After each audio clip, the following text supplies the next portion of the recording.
नमस्कार दोस्तों, मेरा नाम डॉक्टर सुरेखा भार्गव है और हम आज बात करने जा रहे हैं एनीमिक लोगों की। एनीमिया जो होता है, जिसको होता है वो ही जानता है किस तरीके से ये उसको परेशान करता है।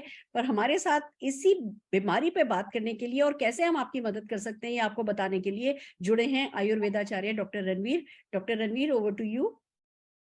नमस्कार साथियों, आज हम बात करेंगे एनीमिया के संबंध में। एनीमिया एक ऐसी स्थिति या ऐसा रोग है जिसमें व्यक्ति के शरीर में आरबीसीज की संख्या कम हो जाती है, जिसकी वजह से टिश्यूज तक पर्याप्त मात्रा में ऑक्सीजन नहीं पहुंच पाती है और व्यक्ति कमजोर और थका हुआ अपने आप को महसूस करता है। आज हम बात करेंगे, बेसिकली एनीमिया 7 तरह का होता है, लेकिन आज हम बात करेंगे आयरन डेफिशिएंट एनीमिया के संबंध में। अब अगर मैं आयरन डेफिशिएंट एनीमिया के संबंध में बात करते हैं तो इसके कुछ लक्षण आपको दिखाई पड़ेंगे। लक्षणों में आपको थकान महसूस होगी। अगर किसी व्यक्ति को थकान बहुत ज्यादा महसूस होती है, हल्की और पीली त्वचा रहती है उसकी, अनियंत्रित दिल की धड़कन रहती है। बेसिकली अगर किसी को एनीमिया है ना, तो उसकी दिल की धड़कन धड़-धड़ बहुत तेज उसकी धड़कन रहती है। इसके साथ-साथ सांस लेने में कठिनाई होती है।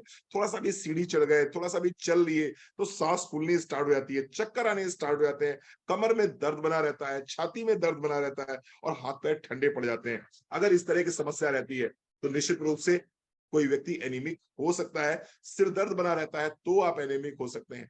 मैं आज बात करूं तो हिंदुस्तान में लगभग 60 से 70% फीमेल्स एनीमिक हैं। मैं बात ये बहुत गंभीरता से कह रहा हूं, पूरे होशो-हवास में कह रहा हूं। 60 से 70% फीमेल्स एनीमिक हैं। ये अलग बात है कि उनको पता नहीं चलता। जब उनके कलर में उनके जो कलर में हल्का सा पीलापन आना शुरू होता है तो उनको लगता है शायद वो गोरे हो रहे हैं। उनको लगता है शायद उनकी फेयरनेस क्रीम काम कर रही है। सच्चाई ये है कि ये फेयरनेस क्रीम की वजह से आप गोरे नहीं हो रहे हैं। बेसिकली आप एनीमिक हैं, इसलिए आपको लग रहा है आप गोरे हो रहे हैं। तो अपना हीमोग्लोबिन टेस्ट कराइए और आप पाएंगे कि निश्चित रूप से आपका हीमोग्लोबिन 6%, 7%, 8%, 9% है, जबकि एक स्वस्थ महिला का हीमोग्लोबिन कम से कम 11.5% होना चाहिए। मैं फीमेल से एक चीज कहना चाहूंगा कि अपने स्वास्थ्य का विशेष ध्यान रखें, अपने खाने पीने का विशेष ध्यान रखें अगर आप एनीमिया से बचना चाहते हैं। और इसके साथ साथ में अगर आप चाहते हैं कि आपको जीवन में कभी एनीमिया हो ही ना और आपका चेहरा पीला ना हो बल्कि गुलाबी हो, तो उसके लिए मैं कुछ प्रोडक्ट सप्लीमेंट्स आपको सजेस्ट करना चाहूंगा। पहला प्रोडक्ट है iron and folic acid.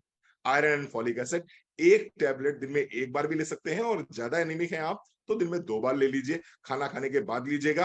Calcium और आयरन के बीच में 2 घंटे का डिफरेंस जरूर रखिएगा। दूसरा प्रोडक्ट है विटामिन सी। अगर विटामिन सी के साथ में आयरन लिया जाएगा तो निश्चित रूप से आयरन जबरदस्त तरीके से काम करता है और इसकी जो एब्जॉर्बिलिटी है वो बढ़ जाती है। तो तीसरा प्रोडक्ट है protein crust. Protein crust of course बहुत बढ़िया काम करता है एनीमिया में। सारे के सारे विटामिन मिल जाते हैं, इसके अंदर आपको प्रोटीन मिल जाता है पर्याप्त मात्रा में। तो protein crust, iron folic acid, vitamin C, इन 3 प्रोडक्ट्स का कॉम्बिनेशन अपने लाइफ में जरूर आप लेके आइए और आप देखेंगे आपका हीमोग्लोबिन 11.5%, 12%, 13% पहुंचने में देर नहीं लगेगी। एक महीने में मैंने देखा है कि 6% वालों का हीमोग्लोबिन 10% हुआ है। थैंक यू दीदी। वाओ! एक-एक महीने में, अमेजिंग! इतना छोटा-सा इलाज है, पर इतना इग्नोर्ड ये टॉपिक है। हमें पता होता है हमारा 10 चल रहा है, 9 चल रहा है, 11 चल रहा है, कोई बात नहीं, क्या फ़र्क पड़ता है, पर वो बाद में फ़र्क पड़ता है। ब्लड ही है जो शरीर में ऑक्सीजन पहुँचाता है सब जगह और ऑक्सीजन ही है जो हमें हेल्दी रखती है और अगर ब्लड ही कम होगा, तो कैसे काम चलेगा? तो हम सबको अपना हीमोग्लोबिन ठीक रखना है और उसके लिए जो डॉक्टर रणवीर ने प्रोडक्ट सजेस्ट किए हैं, हमें वो फूड सप्लीमेंट काम में लेने हैं। और हमारे साथ प्रीति जी जुड़ी हैं जो बताएंगी कि उनको कैसे फायदा हुआ। Preeti ji, over to you. Thank you so very much ma'am. Good morning friends, मेरा नाम प्रीति है और बात कहूँ एनीमिया की तो मुझे पता ही नहीं था। जैसा सर ने बताया कि पता नहीं होता है, मुझे नहीं पता था। मुझे ठंड बहुत ज्यादा लगती थी, सर में दर्द और जैसे बताया कि हार्ट बीट बहुत ज्यादा तेज हो जाती थी, कहीं भी कुछ भी थोड़ा भी चल लेती थी। हाथ पैर बहुत ठंडे रहते थे, पूरी पूरा रात रजाई ओढ़ने के बाद भी मेरा जो हाथ पैर थे वो एकदम ठंडे होते थे बर्फ की तरह। तो ऐसे में मुझे मौका मिला एक सेमिनार में रणवीर सर से मिलने का और मैंने पर्सनली उनसे पूछा था इस बारे में। थैंक्स करना चाहूंगी Ranveer sir and Modi care को कि मुझे उन्होंने बताया iron folic acid Preeti ji आप लीजिए। विटामिन सी मैंने उस बीच में लेना शुरू किया फ्रेंड्स और सबसे बड़ी बात प्रोटीन लेना शुरू किया। तो उसके कारण अब मुझे थकान नहीं होती है, सर दर्द नहीं होता है और ठंड कम लगती है। सर्दियों में ठंड है तो ठंड लगेगी, पर अब मुझे जून में कभी बारिश हो जाती थी ना तो मुझे तब भी रजाई ओढ़ने की जरूरत पड़ जाती थी, मुझे इतना ठंड लगता था।